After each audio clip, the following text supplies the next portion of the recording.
establecido el correlato objetivo del juicio. Pero a partir también de la definición del juicio, tenemos que establecer los elementos del juicio. ¿Cuáles son los elementos del juicio? Por un lado, un concepto sujeto. Por otro lado, vamos a poner un concepto predicado y vamos a poner un relacionante que tiene que ser el nexo lógico. Y cuando hablamos de nexo lógico nos referimos al verbo. ¿Sí? ¿Estamos? De estos elementos del juicio, vamos a agregar para que no se me olviden, de estos elementos del juicio, yo voy a extraer la estructura, ¿sí?, del juicio. Es decir, en la estructura del juicio voy a establecer cómo se relacionan cada uno de esos elementos. ¿Sí? Voy a establecer cómo se relacionan cada uno de estos elementos. Vamos a poner, comenzamos con el concepto sujeto. Pero antes de avanzar, ustedes verán que yo uso sujetos, predicados, porque ¿se acuerdan cuando yo les expliqué al inicio lógica? ¿Cuál era la diferencia entre la lógica clásica y la lógica moderna? Habíamos establecido que una de las diferencias viene dada por el lenguaje. Mientras la lógica moderna va a usar un lenguaje simbólico más parecido a la matemática, la lógica clásica, que sería esta, para poder analizar o poder realizar el cometido del análisis de las estructuras mentales, va a usar el lenguaje históricamente constituido. Entonces, aquí vamos a ver una gran relación entre la lógica y la lengua, ¿sí?, en cuanto a disciplina o materia de las escuelas, ¿sí? Ahora, concepto sujeto. El concepto sujeto es aquel sobre el cual la mente, vamos a decir la inteligencia, ¿sí?, la inteligencia afirma, ¿sí? Vamos a agregar, recibe la predicación lógica.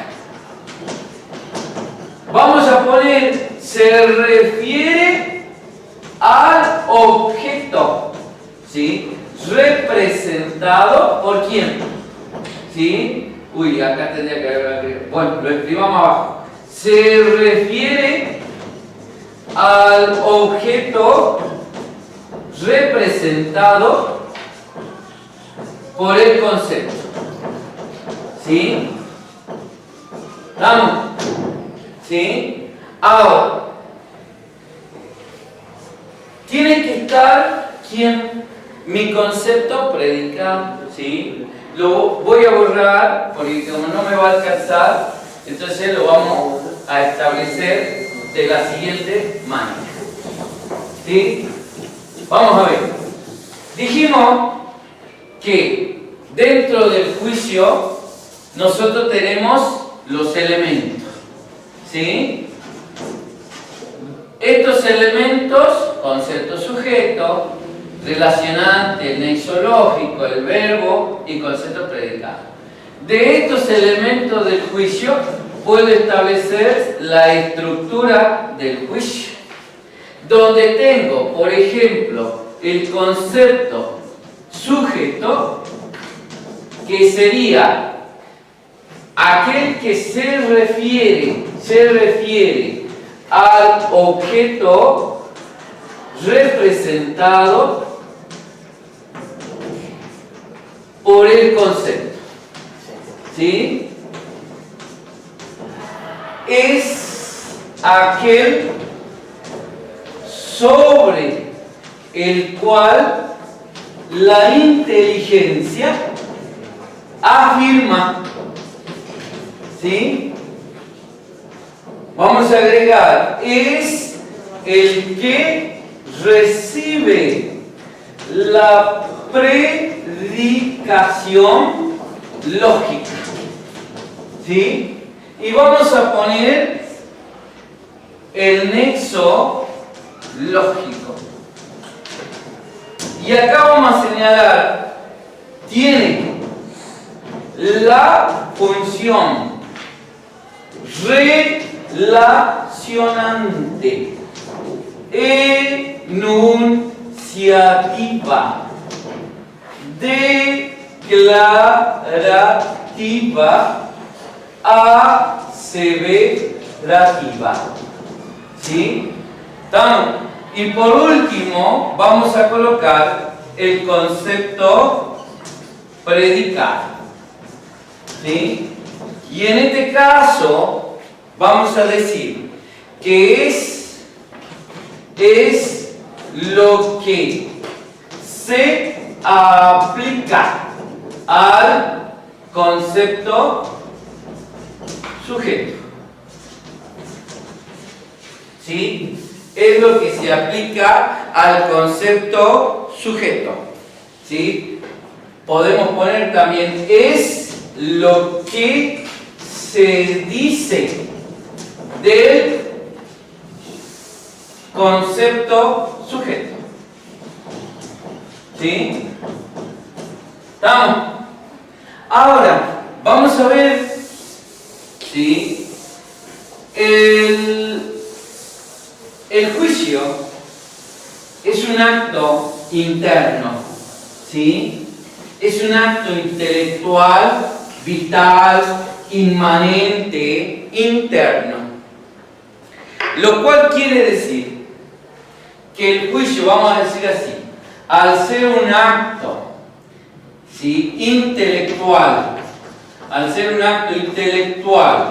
¿sí? interno, vital, inmanente. ¿Por qué digo que es vital o inmanente? Vamos a decir vital porque siempre nosotros no pensamos en conceptos. La mayor parte de nuestro pensamiento es mediante el juicio. Por eso el niño, cuando comienza a querer pronunciar sus palabras, empieza con la primera, pero después empieza a alargar juicio. Empieza a pronunciar, juicio. ¿Sí? ¿Entienden? Porque la mayor parte del tiempo vos empezás enunciando juicio. Ocupa más tiempo que la primera y que la última estructura mental, que es el razonamiento. Pero sin embargo, vos para llegar acá tenés que tener la primera. Quiere decir que el gran problema de los alumnos al tener falla en la comprensión lectora parte de la primera estructura. Porque el juicio, a través del concepto, se refiere al objeto.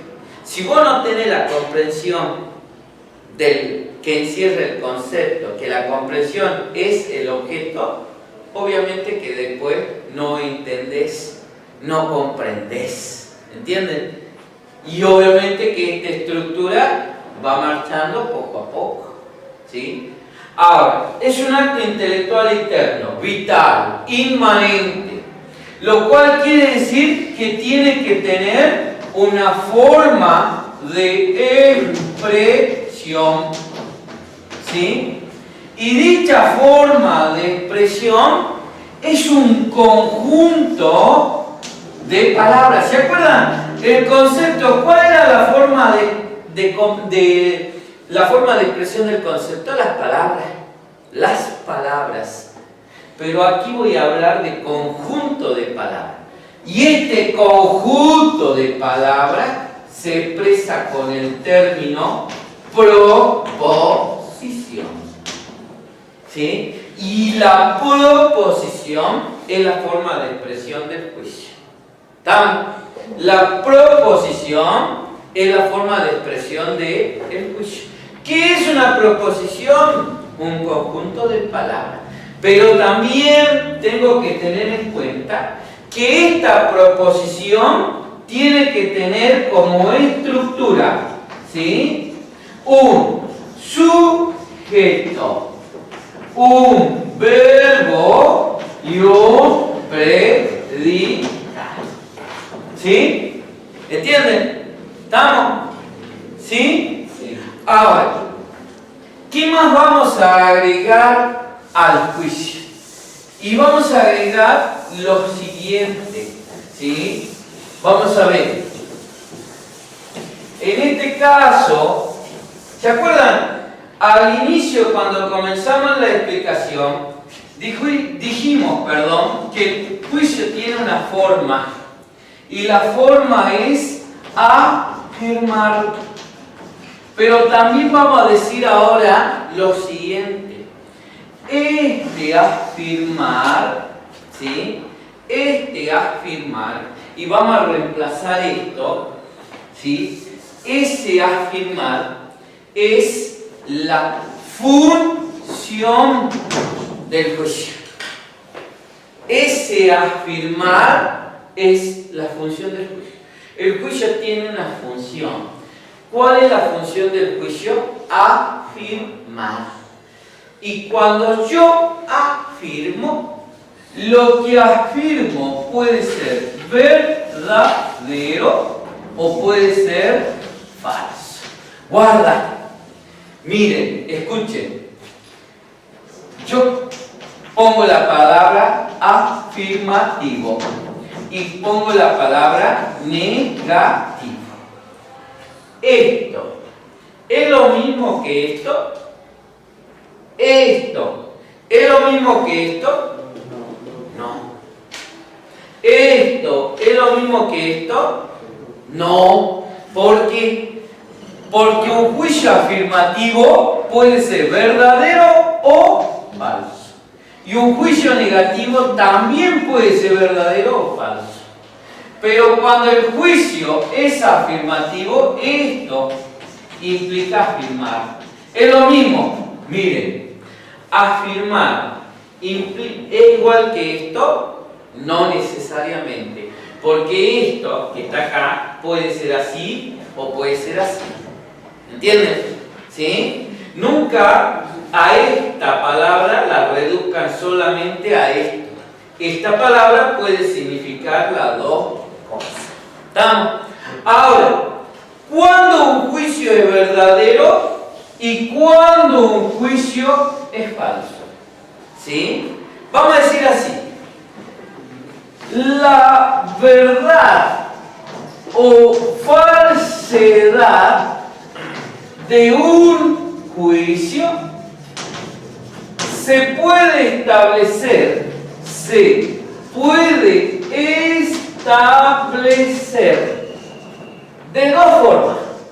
de dos formas, ¿sí? La primera forma, ¿sí?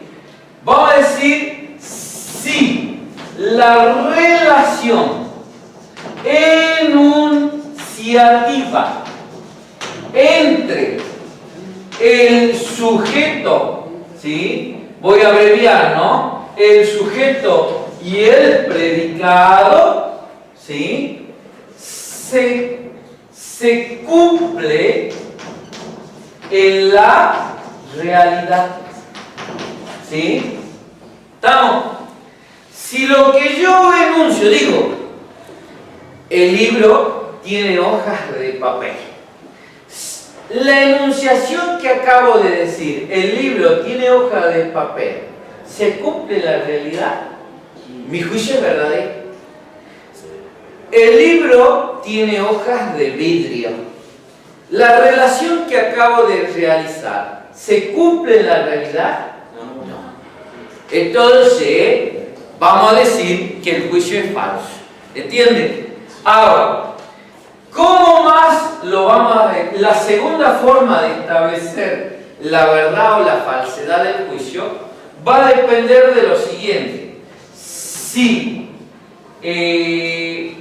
la relación enunciativa entre el sujeto y el predicado es coherente o consistente. ¿Qué quiero decir con esto? Que lo que está en mi sujeto y lo que está en mi predicado hay una relación, ¿sí? Que es coherente o consistente sería, es decir, el sujeto no excluye al predicado, ¿sí? Acá el sujeto no lo excluye, ¿sí? ¿Estamos? Entonces yo voy a decir, miren, voy a decir, a ver, el libro, acá vamos a poner el ejemplo, era, el libro tiene hojas de papel, habíamos dicho, y dijimos que es verdadero, porque lo que yo estoy anunciando sí se cumple. Pero si yo digo, por ejemplo, este libro tiene hojas de vidrio, dijimos que el juicio, ¿cómo era? Falso, porque no se cumple la realidad. Pero si ahora yo digo, por ejemplo, el libro tiene información, ¿sí? Yo acá voy a analizar este concepto con este sujeto con este, y este sujeto no lo excluye a este. ¿Entienden? Pero si yo digo así, el blanco, y entonces vamos a decir que es verdadero, ¿no? El blanco es negro. Aquí, este sujeto lo excluye o lo incluye al negro. Lo excluye. Lo excluye, por tal motivo es falso. ¿Entienden? ¿Sí? ¿Estamos? Aquí analizo si la palabra la excluye a la otra o la incluye. Es lo mismo que digo así, miren. El ave es un animal. ¿La palabra ave incluye al animal o la excluye? La incluye. Por lo tanto es verdadero. Pero sigo así. Todo cuadrado es círculo. En este caso, ¿qué pasa? Lo está excluyendo, esta palabra la excluye a la otra. Por lo tanto es falso. Tiene 4 lados iguales, ¿sí? Donde acá está esto y acá está esto otro. En este caso, ¿mi juicio es verdadero o es falso? Es falso, ¿sí? Porque este lo tiene que incluir a este, pero al estar de esta manera escrito, hace que mi juicio sea falso. ¿Entienden? ¿Están comprendiendo? Bueno, hemos tratado de analizar. Para terminar, ¿se acuerdan la frase que decía? El juicio es decir algo de algo. Este algo sería mi predicado. Y este de algo sería mi sujeto. ¿Sí? Entonces yo digo, ahí está. Este libro tiene hojas de vidrio. El libro tiene hojas de papel. Estoy diciendo algo de algo. Por eso es que yo le decía a ustedes, un profesor no te puede decir, decime algo y te apruebo. Porque el decime algo implica decir, por ejemplo, tiza, pizarrón. Pero si yo te digo, decime algo de algo, ahí te estoy pidiendo que vos llegues aquí. Y eso sería lo correcto.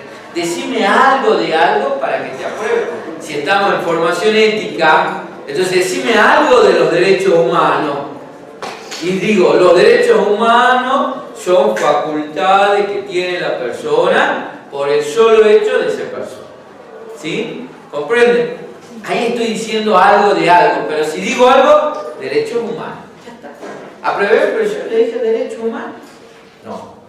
¿Comprenden? Por eso no se puede decir decime algo, sino que lo correcto es decime algo de algo. ¿Sí? Bueno, eso sería todo. ¿Eso sería? ¿Sí?